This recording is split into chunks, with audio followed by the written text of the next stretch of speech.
ধনী মানসিকতা জানে the more you learn the more you earn, অর্থাৎ যত শিখবে তত আয় করবে। গরিব মানসিকতার ইগো বা অহংকার অনেক বেশি। কেউ উপদেশ দিতে গেলে এরা বলে, তুই আমাকে শেখাবি, আমি তোর চেয়ে বয়সে বেশি শিক্ষিত, আমি তোর থেকে বেশি বুঝি। হাবলুর আর একটা বড় সমস্যা হলো অজুহাত। হাবলুর জীবনে কিছু খারাপ হলেই সে অন্যকে দোষ দেয়। আমার ফ্যামিলি গরিব তাই আমি কিছু করতে পারিনি, দেশের অর্থনীতি খারাপ, বসের ব্যবহার খারাপ, আমার কপাল খারাপ, এই হলো হাবলুর কমন ডায়লগ। সে নিজের ব্যর্থতার দায় কখনো নিজে নেয় না, সে সবসময় ভিকটিম কার্ড প্লে করতে পছন্দ করে। আর লাবলু নিজের দায়িত্ব নিজে নেয়। সে ভাবে আমার বর্তমান অবস্থার জন্য আমিই দায়ী এবং এটা পরিবর্তন করার ক্ষমতাও আমার হাতেই আছে। ধনী মানসিকতা সলিউশন বা সমাধান খোঁজে, আর গরিব মানসিকতা শুধু সমস্যা নিয়ে ঘ্যান ঘ্যান করে। আপনি কোন দলে? সমস্যা নিয়ে ভাবেন নাকি সমাধান নিয়ে?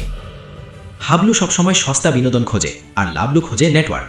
হাবলু তার বন্ধুদের সাথে আড্ডা দেয় যাদের কাজ হলো পরচর্চা করা বা গেম খেলা, আর লাবলু এমন মানুষের সাথে মিশতে চায় যারা তার চেয়ে বেশি সফল, যাতে সে তাদের কাছ থেকে কিছু শিখতে পারে।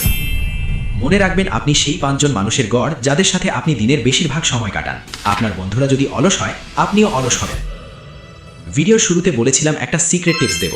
টিপসটা হলো, টাকা জমানোর জন্য কৃপণ হবেন না, টাকা আয় করার জন্য স্মার্ট হন। হাবলু রিকশাওয়ালার সাথে 10 টাকা বাজাতে 15 মিনিট তর্ক করে, কিন্তু লাবলু ভাবে ওই 15 মিনিটে সে কিভাবে নতুন একটা আইডিয়া জেনারেট করতে পারে যা তাকে 1000 টাকা এনে দেবে। ফোকাসটা শুধু সেভিংসে না দিয়ে আর্নিং বাড়ানোর দিকে দিন। তো বন্ধুরা, 10 বছর পর হাবলু আর লাবলুর অবস্থা কি হবে তা নিশ্চয়ই আপনারা চোখের সামনে দেখতে পাচ্ছেন। হাবলু হয়তো সেই পুরনো বাইকটা ঠেলছে আর সরকারকে গালি দিচ্ছে, ঋণের দায়ে তার মাথার চুল পড়ে গেছে।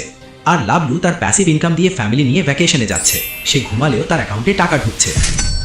বড়লোক হতে গেলে বাবার রেখে যাওয়া সম্পত্তি লাগে না, লাগে এই মগজের বা মাইন্ডসেটের পরিবর্তন। হাবলু আর লাবলুর পার্থক্যটা আসলে টাকার না, পার্থক্যটা চিন্তার। আপনি যদি আজ থেকে লাবলুর মতো চিন্তা করা শুরু করেন, কাল আপনার পকেটও লাবলুর মতো ভারী হতে বাধ্য। আসুন আজকের পুরো ভিডিওটি সামারি করি 3টে গোল্ডেন রুলে, যা আপনি আজ থেকেই প্র্যাকটিস করবেন। 1. শো অফ বন্ধ করুন। পকেটে টাকা না থাকলে ভাব নেওয়া বন্ধ করুন, ওটা স্মার্টনেস না, ওটা বোকামি। 2. অ্যাসেট বানান। টাকা পেলে সেটা দিয়ে এমন কিছু কিনুন যা আপনাকে ঘুমানোর সময়ও টাকা দেবে। 3. নিজেকে আপডেট করুন। ফালতু ভিডিও বা রিলস দেখে সময় নষ্ট না করে নতুন স্কিল শিখুন। এই ভিডিওটি বানাতে আমাদের অনেক পরিশ্রম হয়েছে, ঘাম ঝরিয়ে স্ক্রিপ্ট লিখেছি, রাত জেগে অ্যানিমেশন করেছি, কিন্তু আপনাদের একটা লাইক বা শেয়ার আমাদের সব ক্লান্তি দূর করে দিতে পারে। ভিডিওটি যদি আপনার একটুও ভালো লেগে থাকে, তাহলে আপনার সেই বন্ধুকে শেয়ার করুন যে সারাদিন শুধু টাকা নাই করে। আগামী ভিডিওতে আপনারা কোন টপিক দেখতে চান আমাদের কমেন্ট বক্সে জানান। 1. ছাত্র জীবনে টাকা জমানোর 5টি সহজ উপায়, নাকি 2. শেয়ার বাজারের অ আ ক খ। যার কমেন্টে সবচেয়ে বেশি লাইক পড়বে, পরের ভিডিও সেটা নিয়েই হবে। ততদিন পর্যন্ত হাবলু হবেন না, লাবলু হন। নিজের মানসিকতা বদলান, পকেট এমনিতেই বদলে যাবে। ভালো থাকুন, সুস্থ থাকুন, আর দেখতে থাকুন আমাদের চ্যানেল।